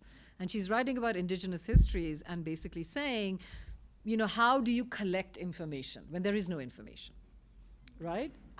So the question she asks you to meditate on is, how do you imagine information to begin with, right? What do you consider to be? So instead of saying, I'm trying to record or hold sacred the histories of these queer women who lived, the question would be, how did they think of themselves, right? And if you do that, maybe you'll find a different kind of memory that will make the term queer even bigger rather than contract onto itself, right? So I think that would be my invitation to you, is that instead of saying, how can I record? You might think about, well, how are they recorded? How do they record themselves? And then, and then see where that takes you. But I think the good news is there are lots of indigenous scholars writing about this exact question, right? There are people who are writing in Australia, and Aboriginals, who are writing about how do we make museums of our history when museums have been the reason why we don't exist, right? So I think you're in great company. There's a lot of, and if you email me, I will send you more information if you like, more references. But the good news is there are plenty for you to work with and think with. So. Cristina, ¿tienes pregunta? ¿Sara? Sí, por favor. Yes, thank you. I'm Sara Luna from Gender Studies Center. And first, thank you for your talk. It was very interesting. And it was very significant you did say that it was an epistemology. Mm-hmm. As an epistemology. And it involves the way you look through archives. Mm-hmm. And I think in Mexico, and for sure in other places, there are plenty of archives, but we need to see through them in other ways. Mm-hmm. And I have question. Here in Mexico and in other countries, sexuality out of wedlock were highly stigmatized. Nevertheless, it's common to find that in these practices are a kind of hierarchy where prostitutes are in the low level. And I want to ask you if in the archives you saw there are any discussion of any differences in these practices out of wedlock. And if this discussion is in the voices of women or in the voices of the authorities. It is both. Just a second. Amy, you got a question? Yeah, let's, because yes, estamos terminando. Yeah, whatever's easier, yeah. Go ahead. I mean, and if there are any more, Good question, I'll answer, yeah. Yeah, Regina. I think it sort of relates. So, coming from reading about Devadasis and Mhm. studies, but in a different context, like in the context Odyssey, yes. I was wondering why, now that you were mentioning, or that it was mentioned, how they identify, or I was wondering why they identify themselves as Devadasis. Like, I understand that, I don't know if I would be able to say this, like the queerness in the idea of marriage. I guess in the temple context is about being married to the deity. So how does that translate into this community that in my understanding of what has been said, it has more to do with a different kind of relationship and the arts. I guess. How is it interacting like the term? That's a really wonderful and very smart question. I will get to both of yours in a minute. So again, great questions. Thank you for these. Even though I finished my book, I have lots more to learn, clearly. So the question is great. So for example, to give you, there was a study published in 1951, which is called the Study of Prostitutes in Bombay, right? So that's the official. Then I'll give you the archival from within the collectivity. So in that, it's one of those boring forgive me if there are sociologists in the room, but it's the quantitative data, where they meet, they say, hello, Ishita, are you a prostitute? When did you become, it's nonsense, right? But anyway, they have that data, right? But in that long study, which is one of the first studies done, right? There are lots of books of like criminal indexes of prostitutes, but not a study of prostitutes. So there is one page given to this Samaj which says these are not prostitutes because they are cultured, because they only have one patron at a time, and they are somehow better. Right? And then they reference another term, tawaif, which these guys will know, which is another term which is like courtesan, right? So they distinguish devadasis and tawaifs as being sort of, bottled water instead of tap water, right? Like somehow this is better even though you're drinking the same water, really, right? So there is a clear distinction. Within the Samaj, and this goes to your question, there is a lot of discussion around, the banishment of this devadasi culture because within this collectivity, there are devadasis, remember, are not always attached to temple, and they're not always prostitutes or sex workers. So there are 5 subcategories, and I won't bore you with the names, but there are some who collect flowers. Others. So when these devadasis first moved to Goa from other parts of India, they worked on the fields. They weren't actually working in temples. But as temples began to build, they migrated into labor for the temple, which ended up being servicing the men who came into the temple, right? So within them as well, they have different demarcations of devadasis. Some who have more value, and those are usually the ones who are cultured, who can sing and dance, right? My grandmother was not a singer or a dancer. She was a very ordinary person, but very canny, right? So, and had very profitable relationships with 3 men in her life, right? But she's not somebody who will be seen mentioned anywhere, right? So she's not of value, even to the Samaj itself, even though her value is clearly there. So there's the official, that's why we are celebrated, but not for our sexuality history. We're celebrated because how we've lifted ourselves up and become something. But most of our community is still very poor, is still living in sites of destitution. So not everything is a great story, right? So this distinction is definitely there. In fact, when I first started talking about this to our collectivity and giving talks in Marathi, people would say, but we are not prostitutes. And I was like, well, sex work is, I prefer to use the word sex worker depending on what period I'm talking about, but there was sex work involved. So there's a clear sense of hierarchicalization because their labor is better somehow, because they have kala, they have art, right? But my grandmother didn't sing or dance, right? And most of these women did not. So the difference between what you're saying about married to the deity, so in Goa it's called the Shensh ceremony, which is a Portuguese term, where you're married to the deity, but when you're married to the deity, another woman from the community has to hold a coconut and 2 bananas, and masquerade as a man so that she stands in for the god, right? But that ceremony was abolished very quickly by the Portuguese in 1929. But even after that, this tradition continued. So there's a real disaggregation from the temple. Whereas in Odissi, in dance, Bharatanatyam, etc., the temple remains. Right, in Odissi and Bharatanatyam, the Devadasis are celebrated because they are the real repositories of culture. There is no discussion of sexuality. That's something that they want to forget, right? I'm saying, what about a collectivity that says, every time I say I'm from the Goa Maratha Samaj, I'm telling you I come from a community of Devadasis, who were most likely sex workers. There's no getting away from it.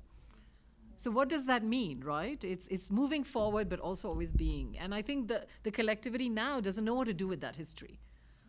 They're very proud, but they are also on the fence now about their own, because we are becoming normative, right? Everyone is becoming normative, right? So, but thank you. Sorry. No. I think we've So I just exhausted wanted, everybody. no. First, I want to thank all of you for being here because, as I said, this is a very special occasion. Starting with you, Anjali and Lucy, I have reinitiated Cultura y Poder after 3 years.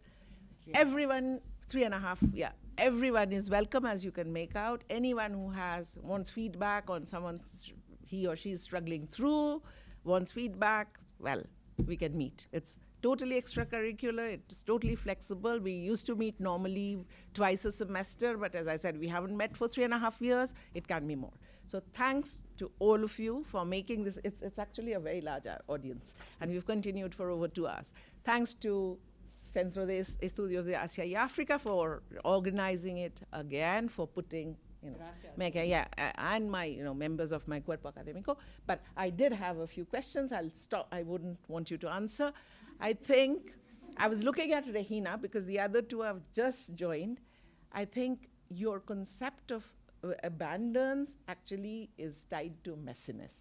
And I was looking at Regina because they know they would always cite me and sort of saying that, social worlds are messy. So she's gone through 2 years of that. So that's why I was looking at her when you used messy in that same way. And, you have put in an absolutely brilliant way that things that we are struggling with, How do we encounter, how do we deal with the messiness of the world without trying to categorize it, in our known ways of knowing, writing about them, presenting it to our readers later. And these are questions even these students heard today. I mean, they have just begun. The same thing, where do we start, and what do we wish to learn and know, and how do you want to do it? Right? So you've gone to the core, for me, of what we are struggling with, What are the norms? Yes, we can question, we always say that we reproduce norms, but we have to find out why and how norms became norms, and they remain so because they, unsettle many people if we try to break them. Quite. Isn't that true? Yeah, so family, for instance, all these things. But how do we deal with it without, it lies at the core of what we are struggling with, You mean, So- how do we deal with it without the core of a guarantee? Yes, without the core of a guarantee. So, you're not denying oppression. That's the messiness. You're not denying oppression. There's oppression, but there's joy. There's abundance. No? So that's the messiness. Quite. And so thank you so very much. And I hope, the ones who've heard, have also gotten a lot. Gracias a todos. Thank you very, very much. Yeah.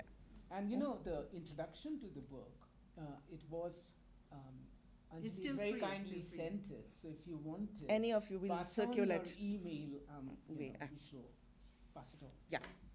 to you. So thank you very much, all of you, and Anjali, of course, yes.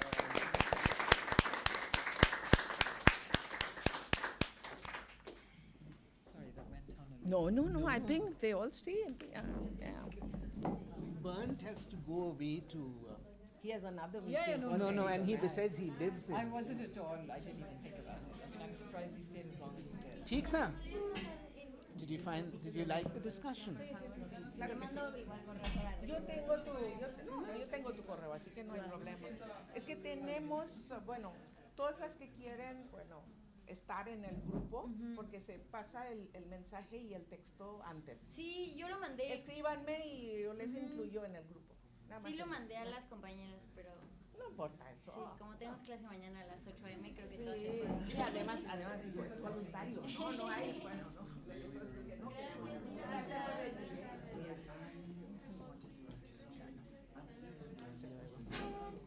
And I still Gracias, Cristina. Sí, muchas gracias. Sí. translate some like poetry, like poetry with Oh, I'll send you. There's so many amazing. I'll send you. Email me. I'm easy to find. Okay, so like I will. Send me out my email. Send you so many. Muy interesante. Sí. Ya tengo el libro. Beautiful poetry. Okay, thank you. My pleasure. Thanks for coming. Well, I hope you enjoy. Ciao, ciao. ठीक था? Yeah, I think so. I mean, nobody fell asleep, so that's a good sign. No, you don't have to be so modest about it. No, But I did you thought- like the terms of the discussion? Yes, I mean, it's Thank you always so much, Anjali. No, That it was was my so pleasure. interesting. It was my pleasure. Take good care of yourself. No, I mean, Nothing- it's just always interesting to hear what people hear and what they don't hear, right? Yeah. So, They broadly heard, no? no, I I mean, think there's that's what- little, the good thing about it, I feel this, there's very little, I mean, apart from me, there's very little preening and no, I mean, pretense it's in this always, discussion. You know, there's a lot of positioning which goes on in other academics. I mean, Which it's drives me yeah, crazy it's always because I'm very interesting to direct. see. Huh? So Regina is an Odyssey. Yeah, she told me. Yeah. Yeah, she told me. I have to go pee. I'll be right back. So she's in your program. Yes, she finished, she did the, Third year. yeah, well, it's a 2-year program. She's writing the thesis now, Bhatmi Dishita, I'm one of her readers. And she's got very, you know, the aspect of the embodied and the bodily. I don't know if she mentioned it, that's sort of, Yeah, she did because I work on performance. So I said, oh yeah. I So know. she mentioned my colleague. and you're a dancer, Anurima. you used to dance once. So Anurima Banerjee at UCLA. Yeah, mentioned- she's a reader as well. Oh, super. So I am, and the only other Odyssey person I know who isn't there is Ananya Chatterjee at Minnesota.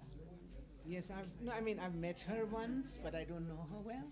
I mean, we met once when I was visiting, but Anurima Oh, yeah, was she works on the Anurima. idea. Anurima was actually is on her committee. Yeah, It's yeah. Ishita. She's a Excellent. una amiga de nosotros. I told her, yeah. Okay. Yeah, Anurima is So on her committee. during COVID, So, honey, the Are you Ishita has to go allowing- to her office. oh, okay, are you, did Let's you, go So let's go up and so see. did you actually, because in the US and other places, they have given them an extra year, you know, No, you. we didn't. Over here, it was actually my mess. She has forgotten. Honey, Omis is yours. No, I think it's Ishita's Oh, okay. because this is from the Bangladeshi.